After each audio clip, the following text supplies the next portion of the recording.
મીનપુરના રાજુ ખારવાને ઘેર પત્ની રત્ન જેવા દીકરાને જન્મ આપે છે. હિંમત રાખ.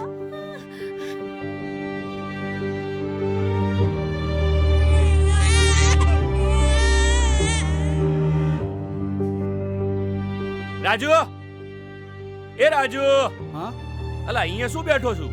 કેમ? અરે ઘરે જા, ઘરે. શું થયું મારા ભાઈ? અરે તારા ઘરે દીકરો આવ્યો છે, દીકરો. શું ખબર લઈને આવ્યો છે મારો ભાઈ?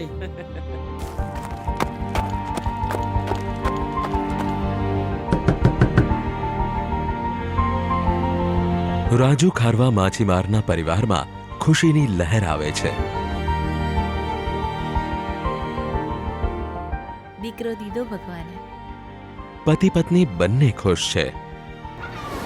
હવે એ બમણા જોર અને ઉત્સાહથી માછીમારી કરવા સાગર ભણી જાય છે. દરિયામાં વહાણ વહે એમ સમય વહેતો જાય છે. હાડમારી ભર્યા માછીમારના જીવનને જીવવું કેટલું વસમું હોય છે. દરિયામાં બાશન ભરી માછીમારી કરવા નીકળી પડતા આ દરિયાઈ ખેડૂનું પારિવારિક જીવન કઠણ હોય છે.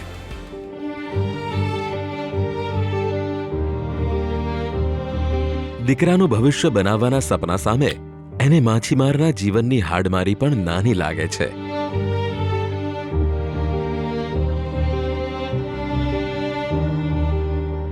રાજુ પણ દરિયે માછીમારી કરવા નીકળી ગયો છે. માં વહાલથી દીકરાને કોળિયા ભરાવે છે. દીકરો બસ એક જ સવાલ માને પૂછે છે. માં, બાપુ ક્યારે આવશે? આવી જશે હો બેટા, તું જમી લે પેલા. સમયને વહેતા ક્યાં વાર લાગે છે.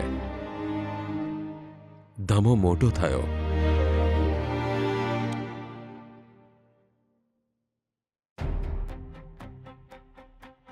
રાજુ પણ હવે મોટી બોટમાં મધદરિયે માછીમારી કરવા લાંબી ખેપ કરવા લાગ્યો. પિતાને અનહદ પ્રેમ કરતા ધમાનો સવાલ તો એનો એ જ રહ્યો. માં, બાપુ ક્યારે આવશે? આવી જશે બેટા, જલ્દી આવી જશે. અત્યારે તું પેલા જમી લે અને ભણવાની તૈયારી કર.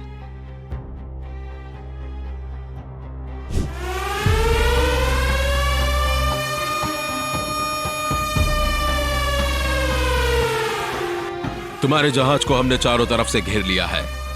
आपने जल सीमा कानून को तोड़ा है. Hands up. अपने हाथ ऊपर करो. चालाकी करने की कोशिश मत करना. अपने आप को सरेंडर कर दो. आपको गिरफ्तार कर लिया जाता है. ભાભી, ભાભી, શું થયું? માછીમારી વખતે આપણા ફળિયાના કેટલાક લોકો દરિયાની સરહદ પાર કરી ગયા અને આપણા પડોશી દેશના મરીન પોલીસે એમને પકડી લીધા અને એમાં આપણો રાજુ પકડાઈ ગયો. ભાભી,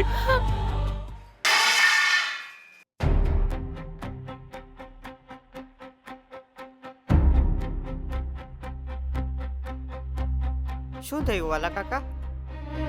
ભગવાન, આ શું થઈ ગયું?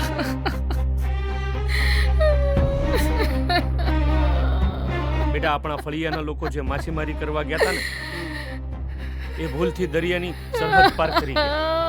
આપણા પડોશી દેશની મરીન પોલીસ એને લઈ ગઈ છે અને તારા બાપુને પણ પકડી ગયા છે. બેટા,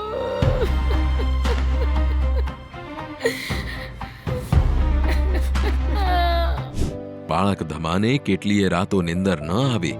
એ પડખા ઘસતો રહ્યો. પછી મનોમન નક્કી કર્યું કે બાપુ ઘેર પાછા ન ફરે ત્યાં સુધી હું જ માછીમારી શીખીશ, તરતા શીખીશ, જાળ ગૂંથતા શીખીશ, બોટ ચલાવતા શીખીશ. વાલા કાકા પાસે હું માછીમારીની તાલીમ લઈ પાક્કો માછીમાર બનીશ.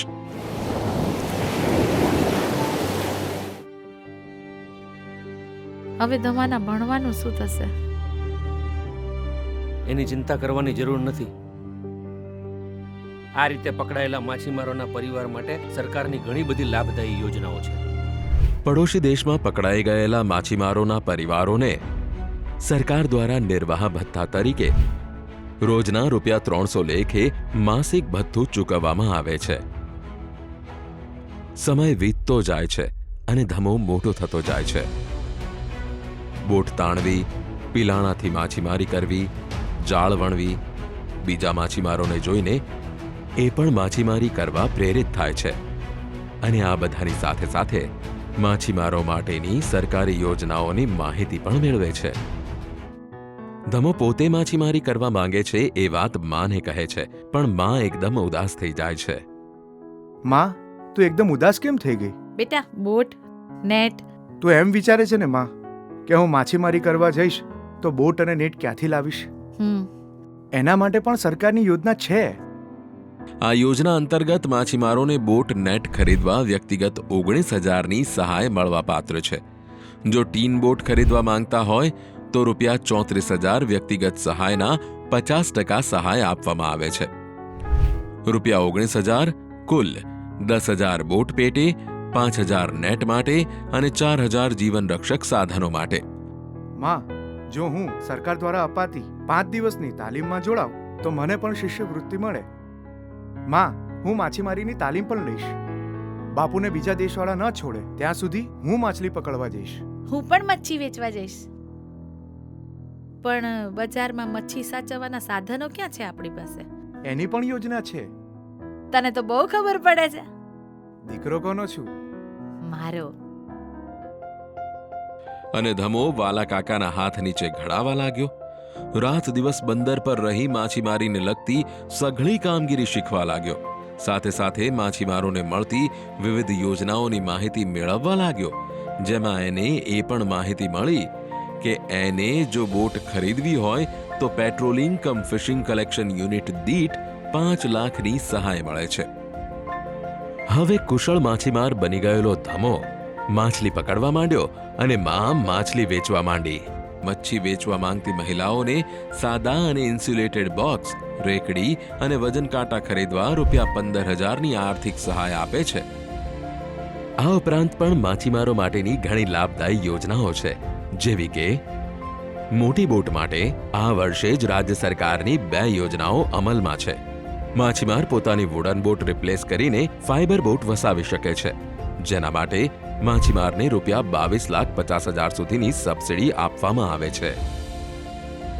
દૂર દરિયામાં માછીમારી કરવા માટે મરીન એન્જિનની સહાય મળે છે, જેના માટે રૂપિયા 3,50,000 સુધીની સબસિડી આપવામાં આવે છે. દરિયામાંથી લાવેલ માલ એટલે કે માછલી વગેરેની સરળતાથી હેરફેર માટેના સ્ટેક માટે પણ રૂપિયા 90,000 સુધીની સબસિડી આપવામાં આવે છે. બોટમાં વપરાતી નેટને ખેંચવા માટેના ફાઇબર રોપની ખરીદી માટે રૂપિયા 50,000 સુધીની સબસિડી મળે છે. માછલીને સાચવવાના ડીપ ફ્રીઝર માટે રૂપિયા 1 લાખ સુધીની સબસિડી આપવામાં આવે છે. બોટમાં લાઇટ ચાલુ રાખવા, એન્જિન ચાલુ કરવા જેવી જરૂરિયાત માટે જે પાવરની જરૂર પડે તે માટે સોલાર પેનલ યોજના અંતર્ગત રૂપિયા 40,000 સુધીની સબસિડી આપવામાં આવે છે. ધમો એના બાપુ રાજુના છૂટવાની રાહ જોતો નાવ પર બેઠો બેઠો જાળ સરખી કરી રહ્યો હતો. ત્યાં એને વાલા કાકાની બૂમ સંભળાય છે. એ ધમા! આયો! શું થયું વાલા કાકા? જે આપણા માછીમાર ભાઈઓને પકડી ગયા હતા ને, આપણા માછીમાર સંઘના પ્રયત્નથી અને સરકારશ્રીની મહેનતથી એ બધાને કાલે મુક્ત કરી દીધા. આજે વાઘા બોર્ડર આવશે અને કાલે તારા બાપુ તારી સાથે હશે. દીકરા, હે ભગવાન, માને સમાચાર દેતો આવું. જા મારા દીકરા, જા.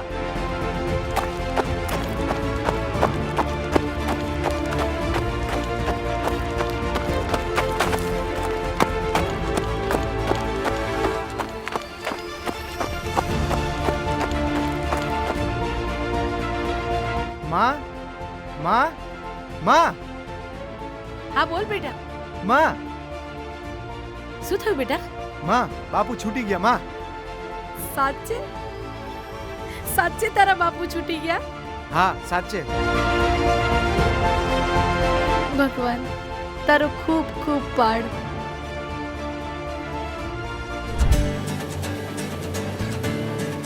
વિયોગનો અંત આવ્યો. રાજુ અને ધમો બંનેએ સાથે મળી માછીમારી કરવાનો નિર્ધાર કર્યો. બંનેએ સરકારની સહાય લઈ નવી બોટ ખરીદી બોટનો અને પોતાના બંનેનો વીમો લીધો. જીપીએસ સિસ્ટમની સાથે સાથે વીજ આપૂર્તિ માટે સરકાર દ્વારા મળતી સોલાર પેનલ સહાય પણ લેવાનું ચૂક્યા નહીં.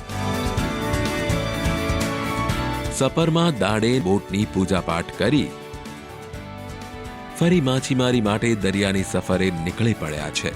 સરકારી સહાય કેવળ નાણાકીય નાદ નથી, પરંતુ માછીમારોના હાડમારી ભર્યા જીવનને સરળ, સમૃદ્ધ, સુગમ અને સુરક્ષિત જેવા સેતુને સાધતો સંવાદ પણ છે.